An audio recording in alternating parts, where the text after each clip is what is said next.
Good morning, runners. Welcome to Detroit Lakes, Minnesota. Hey runners, I'm not that far into my planned 22-mile run today. Unfortunately, it is actually, even with a nice breeze, it's actually getting quite warm, and I feel like I'm starting to overheat already. So I'm going to play it safe, listen to my body, and actually going to reschedule my last long run before the marathon. I really look forward to running around Detroit Lakes because it is gorgeous out here. So as you can see, I'm very disappointed, but I'd rather be safe than sorry. In the end, I'd rather be healthy for race day than not actually be able to run at all come October 11th. Now, a few things. Catherine, you mentioned a few videos ago how you said, like, how am I able to do this alone?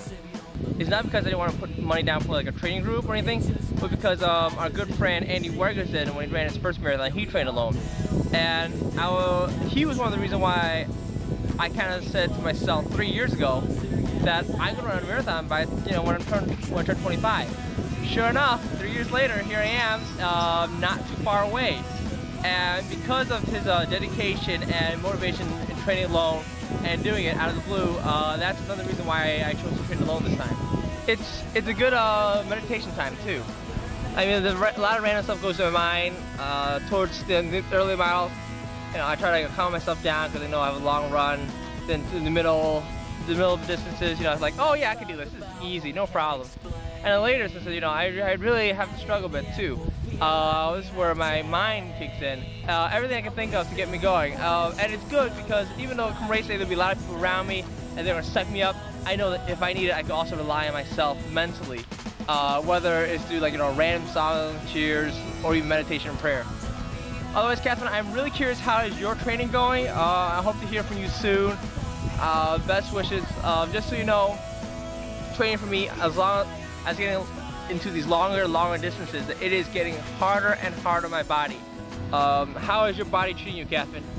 And what do you do to get your body to recover as quickly as possible?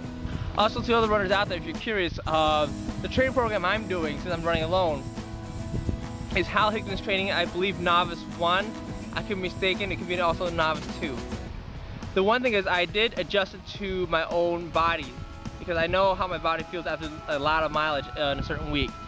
So as the miles tend to accrue over week after week, I cut down the short runs in the middle of the week and just focus on the long runs, and then do a lot of cross training in between. This way my knees doesn't get too swollen, prevent me from getting any further injured with my foot. So how do you adjust your own training as needed so you could train appropriately, whether it's the marathon, half marathon, or any other race you do? Leave a question in the comments, and Catherine, I'll see you next time.